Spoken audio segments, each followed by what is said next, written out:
I'm going to just today try to stimulate a couple thoughts around communities. I'm going to come at it with specific examples of communities that I've built in my career, but what we're also seeing is a convergence of community into marketing.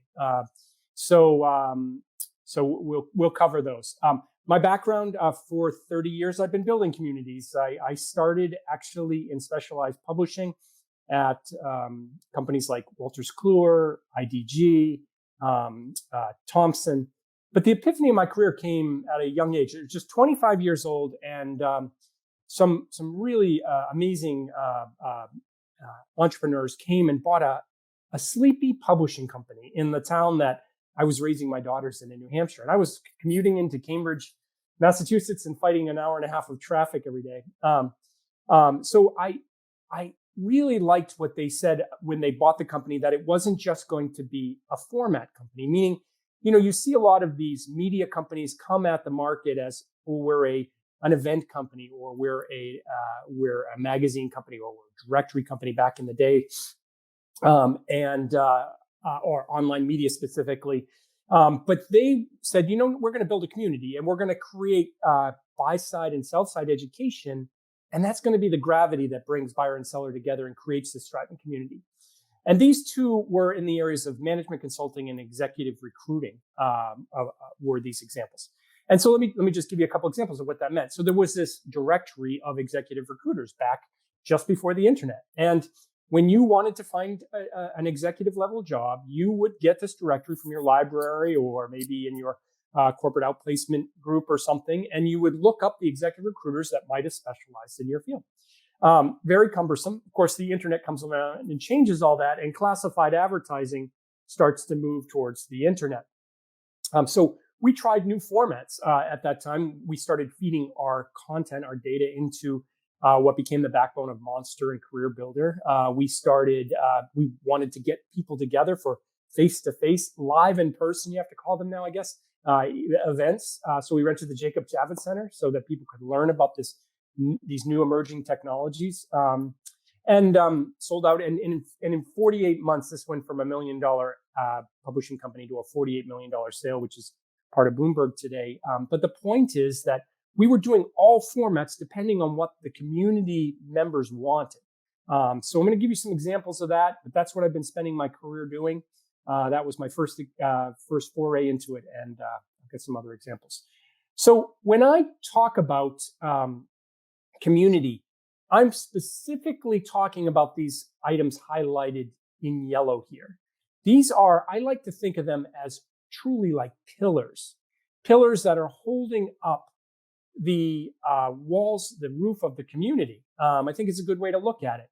So, associations have been doing community for years. Now, Peloton and Instapot are fairly, sort of newer examples, and lots of companies going direct to community now because they want to own their audience. So they're constantly putting in value to their audience. But nonprofits and media companies and event companies as well have been serving certain formats in this. But what I like to do is think about bringing a few of these together at the same time. And really depends on the type of community you're doing. Maybe you have a scientific community, maybe you have a consumer community, maybe you have a passion community. And, it will really vary which ones are more effective. But I like to think of it, you think about this idea of Old Faithful in Yellowstone. When my daughters were younger, I got a chance to go there with my wife and daughters. And I learned that, this happens because three things are coming together at the exact same time. So it was a volcano, became a caldera, and water, plumbing, and heat come together at the exact same time to make Old Faithful consistently go off. Well, what if you can bring a conference and a research offering and perhaps an online learning program together? Even the event we're on today is in a sense a community. And can you do other things around that community to make it ongoing all year long, 365? So that's what we're talking about here today. And let me give you some very specific examples. My examples that I'm going to give particularly are niche professional communities. So I love this idea that the riches are in the niches. And I think that there are a lot of professions that are evolving really quickly that do not get served by the overall communities that exist. And those communities could be associations or media organizations or clubs or institutions or even college and university, but they're part of that profession is growing so fast, so quickly, evolving so quickly that there was no home for them. This was the case in this example. We were able to inherit literally a print subscription newsletter. Remember those? You used to pay for them and something would come in the mail and it would keep you up to date in your profession. Well, this was for the accounts payable and accounts receivable profession. And it turns out there's 500,000 of them in America, and there was no formalized education really for them. You could go to accounting school, you could learn financial and managerial accounting in this case, but nobody teaches you how to pay bills and receive money. You learn it on the job training. So all that missed opportunity with best practices to be shared. What if you could create a niche community? So we literally took those declining print newsletters. They were actually in bankruptcy. And we turned it into the Institute of Finance and Management, IOFM. And we called it IOFM because those were the only 4 letters we could find left on the internet. And we backed into the name. So Institute of Finance and Management, we had took all the content and tried to really deepen it with tools and resources and templates and things that would be helpful to professionals in their career. And so imagine, as marketers, the things and the tools that you could use every day that may be sitting on somebody's desktop in their computer or in their email, but they've created a certain calculator, or they've created a certain process or something that could be useful. What if you could get peers to share that better? So that's what we did here in this profession. We created a membership organization, which you could join, and you would have access to tools and resources to help you do your job better. Then we started doing live events in Disney and Vegas, and we launched a national certification program for these professions, which sounds a bit intimidating, but is actually fairly straightforward to do. If there's a market need and there's a real need for that information, in this case, online learning, then it's fairly straightforward to create an online training program, which you can turn into a certification program. So this just took off because there was a need in the market, and fintech was happening right around the same time. So you had this market disruption, almost like what we have today with COVID. And I'm going to give an example, very disruptive because of COVID, creating a community. But you had 3 things there: membership with tools and resources. You had online training and certification, which was very important to the person's job and to the company for them to stay certified. And you had events which people could meet at. And of course, we're doing lots of online events like this that we're on here today, sponsored white papers and webinars and all different ways to engage the community, but also in a sustainable way. These were all very profitable elements of the community. So that was acquired by a family business up in Portland, Maine. It's one of the larger event companies. And I got a chance to kind of get my hands on some other events and test this theory out. Could you put in this case, we had an event, a large event for administrative professionals. Could you create an online certification program for something as large as administrative professionals? Turns out you can. And we launched it. It helped create the baseline learning skills that you need in that role, a very, very vital role. They keep the world moving, really, for professionals. And so we created that online training program because a lot of people, they miss some of the 101 stuff. They want to check for blind spots and learn the newest stuff, but a lot of times the education that's out there is just on the cutting edge, shiny object area. So we created a certification program, and we had a free association, again, with tools and resources and online engagement tactics. And this just really, grew substantially following years. Another example in the healthcare space. This is a great story. Intel and GE had come up with a healthcare point solution. And of course, in this country, in America, we have this crazy $3.7 trillion healthcare system, which much is bought up by Medicaid and Medicare, but a big portion is also purchased by employers for their employees. And many of those employers are self-insured. So they are inundated on a daily basis within HR usually to purchase things that the vendors will say will, improve your employees' health, which will lower your costs and make, better employees, what have you. So this Intel GE collaboration was marketing a healthcare point solution to sell directly to those self-insured employers, and they were making a marketing claim, and they were stunned because their competitors were making marketing claims that they knew were mathematically impossible. So they thought, well, who polices this anyway? And it turns out nobody. So they created a third-party independent institute. In fact, they failed their first attempt to applying for it. But it was a really interesting way to start a community, because we all have a vendor side that we need to engage. That's how we do our job. The solution providers come to us with all these marketing claims, but who is the one to say that, yeah, that's good housekeeping seal of approval, that what they're saying is true? So Validation Institute here in this case was developed to do that for the purchase of healthcare. So I was able to come in on this as CEO, and I thought it was a really interesting community. But I saw that the buy side of healthcare was really where the big issue was, because a lot of the people buying self-insurance in the HR departments were getting their education from the exact same professional, from the exact same audience that creates higher rates for them and lowers their costs, the insurance companies and the brokers and all the infrastructure that exists because of the inefficiencies. So we thought, well, what if you could educate your buy side and then connect them with the validated vendors? So I know this is healthcare, and we don't have a lot of probably, people in the healthcare industry maybe on this call, or maybe doing healthcare marketing, but I think you get the point that, you can create these communities with very, very, very valuable, sticky resources. So in this case, we created an online certification program called this CHVP, Certified Health Value Professional. We created 10 modules of online learning. Again, fairly straightforward and easy to do. And then we got that recognized by SHRM, so it counted towards Society for Human Resource Management credit. And we had a thriving community by connecting validated vendors and educated buyers. So when you're thinking about your own role, in the marketing space, I'm sure you think about this, and there's a famous ecosystem out there by, I believe it's Chief Martech, called the Chief Martech 5000 list, and the marketing world's inundated, and there's so many vendors in the marketing space, which is great because it solves lots and lots of problems. But when you think of your customers that you're working with, could you create a marketing tactic for them?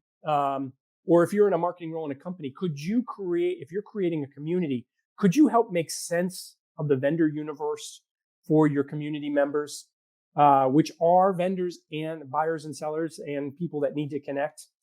So just a simple graphic technique here to think about. So I got one more example, and then I want to talk about just the evolution of marketing towards community. This example was it's about a year ago now. I've been involved in virtual events since 2009. I used to be CEO of something called the Trade Show News Network, tsnn.com, for Tarsus Group. I ran their online media division. We were studying this new thing that was coming on called virtual events. And there were clunky platforms, frankly. They were being modeled out of, if you remember, Second Life, and they were just, frankly, a bit frustrating, and they didn't stick. But we studied them at that time, and we were watching engagement for this, and there was a lot of predictions that they were going to replace live shows. And but what we found is what we've just found after going through this for 15 months is that they don't replace the live experience. They don't replace these other pillars. They are an addition to the community in a 365 way. And there's lots of great books that have come out during COVID, specifically, one right here, just actually right behind me, Reinventing Live. Just, a great example of how things have changed so rapidly with COVID. But here 10 years ago, it didn't stick. There was no need for it to stick, and we were not used to what we're doing now. But because of my experience in virtual events for over the decade before COVID, I got asked to be on to speak on an event about the monetization of virtual events. And 15,000 people from around the world came on this webinar series. So the individual had created that webinar myself, because I knew how to build certification programs a CEO that had been furloughed out of Essential Money 2020 and Cannes Lions, and someone who was out of the UK as well that really was well known for creating award programs. We all got together and created an institute for that rapid need for learning around best practices of virtual events. So this community came together very, very quickly. So that webinar happened in April, and in July, they launched the Virtual Events Institute and literally had to stay ahead of the learners with the training and stay up with them. But it was happening so fast and it was evolving so fast. But that online training created the gravity for so many people to come in what's frankly a new profession now. And you're seeing some of these astonishing valuations, these unicorns being created from virtual event companies. But that's because there's a huge developing audience globally for this. So the world has changed very, very quickly. And here's a new community for them called the Virtual Events Institute. So we got the training going, took off, and now trains in formal markets, high-end hotels, corporations, nonprofits, organizazations all around the world. But we then did an awards program because, like in Cannes Lions, got so right that if you ask people to submit for an awards program, you essentially are getting everybody's best practices, which you can then share back to the community as organized best practices. So that was the second thing we did. This was the second pillar, if you think about it that way. And then third, now we're building a membership for these professionals, a lot of marketers actually that need to learn this skill set within their companies. So community. So those were my examples of communities that I've been involved in to kind of sort of paint the picture. But you hear this word thrown around a lot. It is astonishing. Just type in community manager in LinkedIn as a job title in quotes, and you will just be blown away how big this market is. But there's all kinds of community. There are brand communities like we mentioned, Peloton and Instapot. There are media and event company communities, maybe for anti-aging medicine or the labels industry or the seafood industry. There are commercial entities around those that are building communities. There are associations that have been doing it for years, the Association of Plastics Engineers or bio or professional groups, and there are nonprofits as well. So there have been groups developing community for years, but it's exploding. And I want to explain what I think is the reason for this convergence. So all this happens, and then TechCrunch comes out in February of this year and says the chief community officer is the new CMO. And I think that's a stunning headline, especially for all the marketers on this call. The chief community officer is the new CMO. And that's because you're seeing many, many companies moving towards the community model as a way to engage their audience. They can go direct to their community. If they add enough value into their community, they can go direct to them and get them to take action at the time they want them to. So once you can build a community, add value to the community, engage that community, it's very, very powerful to own. And then right around the same time, Harvard Business Review came out talking about the direct consumer business model, specifically the direct. I know that's D2C. We're going to just change that to direct to community model is really happening fast. And this is not to scale. I just penciled this out just to kind of illustrate what I think is going on in marketing here, this great marketing shift. You've got, Mad Men, Madison Avenue, direct marketing over here on the left. It's all one way, of course.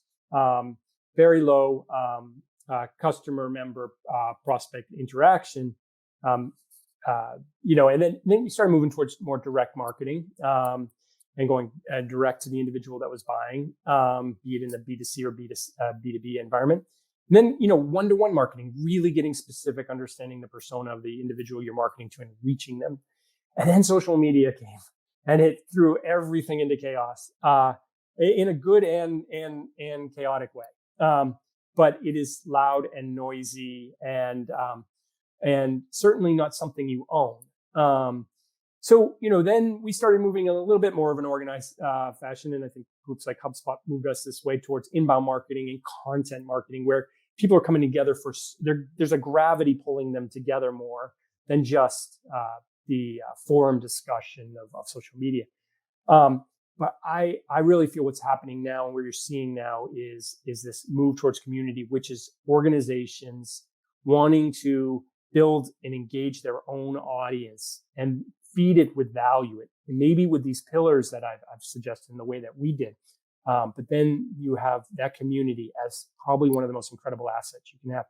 Software companies have been doing this for years, of course. Their help desks became their R&D departments, right? So at first, the help desk was an expense item. You had to put somebody on the help desk.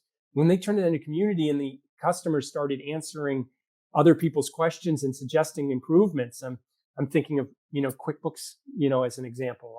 How do these software programs develop? These SaaS programs develop so quickly? It's because their community it feels part of that. So I run a company called 365 Media, and we help companies build towards community. It could be in nonprofits, associations, corporations, media companies, anything from, we're working with the Global Aquaculture Alliance right now to the coffee industry. We helped conceive the idea of Coffee Fest 365 because they couldn't meet face to face for the industrial meetings between the mom and pop coffee shops and all the products and services that they needed to know about. So, but lots of areas we're working with clients to help them build community because the model applies almost everywhere.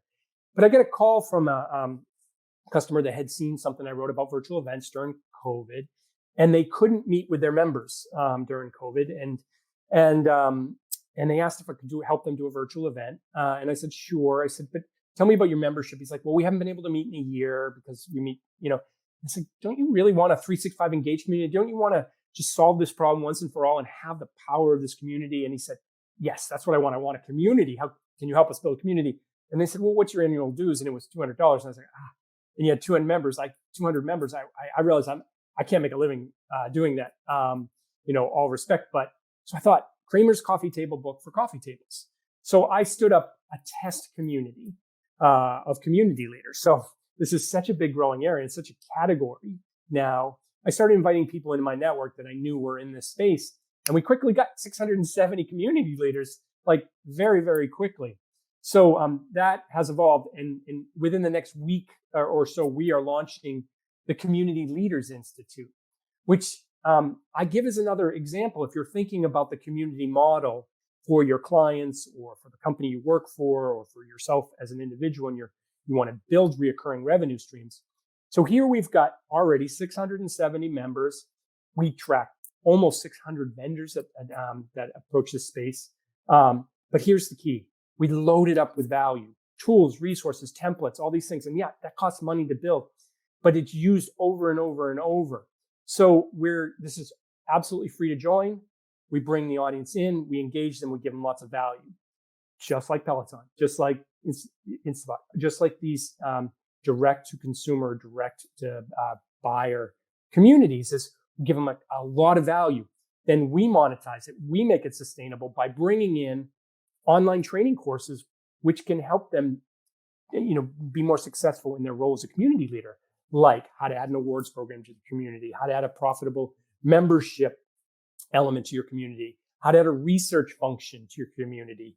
For years, we were, helping associations build a research element in their community to size their market, understand the trends. They didn't have that in their own they were the association for their industry. So we teach them training course on how to do that. So that's how we're monetizing it. As well as we all love live events. We can't wait to get back to them. Some are starting to happen now, but we reserve the Memphis Convention Center to bring this new burgeoning community together in a way. And we just got fabulous speakers coming together. So that's an example of how we're developing this community very quickly to address this demand. And you're gonna have resources in here as a member. So you're free to join. You can network with other community leaders and help solve your problems because you solve problems better with peer-to-peer interaction, right? And you can connect with vendors, but on your terms. Like, what are the vendors in this area? What does the ecosystem look like? And let me do a little research here before they, inundate me with calls and I'm suddenly buying something I didn't know I needed. So creating that, but also realizing that the vendor community and the solution providers are in the trenches and they bring such valuable case studies and best practices to the peer side. So bringing that together and having live events, online learning events, tools and resources, 365 days a year in a growing, thriving community. Not only will it be a profitable, sustainable community, but an amazing marketing channel that's fully engaged and feels part of their community. So my last slide here is just, again, I hope some of my examples got you thinking about maybe community models that could be helpful to you in your role. But let me just, push on this a little bit more before we go. You think about your media assets that you have access to in your role, in whatever role you have or your company has as media assets, right? Are there things that could be turned into tools and resources that your customers would find helpful? Or could you solicit those from your customers so that they can be shared because of you? Is there any online training that can be packaged together into an online training program that might even turn into a niche certification program? Maybe you could create your own institute. Are there tools, research, peer-to-peer best practices? Are there benchmarks? Or is there a need to connect? Because you could serve that role. You don't need to wait for that media company or that trade show to do it for you anymore. You can go direct, create that audience, and connect them. And I'm probably telling people a lot of what they already know, but I'm hoping I'm sparking some ideas here. But are there other creative ways to develop a recurring revenue stream? So your marketing, imagine this, marketing department is ROI positive on second one, right? Because it's a profitable entity itself. How could that be? Well, here's an example. So I know a guy that I sat next to in lunch about 10, 12 years ago. I've lost track of him, but he told me he bought a directory of the components on an oil rig. And it was directed. Of course, it went out of print. It went out of date immediately when they printed it. So it wasn't that useful from a timeliness standpoint. But what he did is took it, put it on the internet, and turned it into a subscription product. Same data, but then he made a connection between the vendor communities on all the supplies that would go into a rig, and then with the rig owners about what was actually on there. That became a $10 million business very, very quickly. But if you're in that industry, you just happen to be in the industry, what if you had created that? Your company would have a $10 million recurring revenue stream business, and it would be the best marketing channel ever. So, does that spark any ideas in your industry or functional area? Is there a SaaS opportunity that you could take advantage of that creates that profitable? Can you get an addictive product in your customer's workflow? So think about your customers, your day in your life of your customers. Is there something that they're doing in their workflow that you could provide a tool, resource, or community, if you can bring it all together, that makes their job easier, helps them advance their career, keeps them in compliance, helps the company grow? And I use the IOFM example that I gave earlier in the accounts payable, accounts receivable field. Is there a subscription, a data intelligence opportunity? I'll give you one more example here. My partner here at 365 Media, he noticed all these storage closets years ago that were going up all around America because we in America, we have too much stuff. So we rent garages and closets to put our stuff that doesn't fit in our garage anymore. And we move and we put stuff in there. So there's a huge growing industry all around the country. A lot of mom and pop at first buying and developing these storage businesses. So if you went to one of those websites back, several years ago, you would see what they charge for the storage closet. But how would you, as a business owner, know what to charge? So really simple. Actually, all that data is sitting on the internet. Just bring it all together and turn it into a subscription product for the entire industry and create a community of that industry of which there is benefit and almost like an addictive benefit to being a subscriber because now you know exactly what to charge for that next open closet. So you're not undercharging or overcharging and it doesn't sit there underutilized. So again, just an idea to spark some ideas. These are all very low risk and easy to get started. I know there's a lot of very, very technically savvy marketers on this event today. But could you create a minimally viable product, which would be low disruption to your current business? So I'm gonna go to the questions now and see if there's any questions I could answer. That's my contact information. I love this field. If anybody wants to talk about this after, that's my email address, rd@365media.com. LinkedIn to me. I do. I'm very, very passionate and fully believe that there's this evolution in marketing going on and it's towards community. And hopefully you'll come in and join our Community Leaders Institute as well. Again, it's completely free. But let me here see if there's any questions at this So point. RD, let me ask you a question. Great. You're in New Hampshire, right? That's right. How did the community twist go to Memphis? Yeah. So, events are starting to open back up in some of the major cities, Vegas, Chicago, all the obvious ones, Orlando. And this is our first year, but we also wanted a sense of community, right? And we started, I had a connection in Memphis, and it is such a great community with such a great story and so many undiscovered little treasures there. So we started talking with the tourism authority, convention authority, and the other thing they liked, oh, you're going to bring all these people that run communities and maybe consider Memphis for an event. So that's how we landed there. But it's going to involve barbecue and an Elvis sighting and some really good music and a riverboat ride and be experiential. And I love virtual events. I love live events, but there's things you can't do virtually that you can absolutely do live that will be a great experience. And we just felt Memphis was great. And New Hampshire's a little too cold still in April. Well, so you have a second connection in Memphis because that's where I am. Oh, you Right are? Oh, now. fantastic. Yeah. You got to come. You got to come. Yeah, I always brag on it here because it's kind of an unknown. Everybody goes. I just got back for an event in Vegas, which is one of 5,000 a year there, and then Orlando same way. I've done two there this year. But if you want better food, better music, and better experience, it's this is a different environment that we don't get to tap into very often as well. So Oh, man. Yeah, I know the you Chamber usually of don't Commerce mention. director is a good friend of mine. So Oh, fantastic. I know you don't usually mention vendors on the website, but Gus's Chicken. I can't wait to go there. Gus's Chicken is life changing chicken. So Yep. Yeah, if no, but you Memphis Tourism and Convention Authority, they're a perfect example of a developing community. I mean, I think they do their job so well, and with the renovated convention center, they have a community they're building there, to create passionate people that want to come there for the experience. So it's a great example of building a community around that. no, and I'm not originally from here, but I think it's a great example because unlike a lot of other cities, it is very community driven. So that was particular. If you'd said that or just a few others, I would have completely agreed with you because it's a much different community environment than a lot of places are. Well, Great. RD, this is fantastic. I appreciate it. Again. I'll flash back and there's his contact info. The sessions will be available later. But really, really want to thank you very much for your time today, and wish you the absolute very best.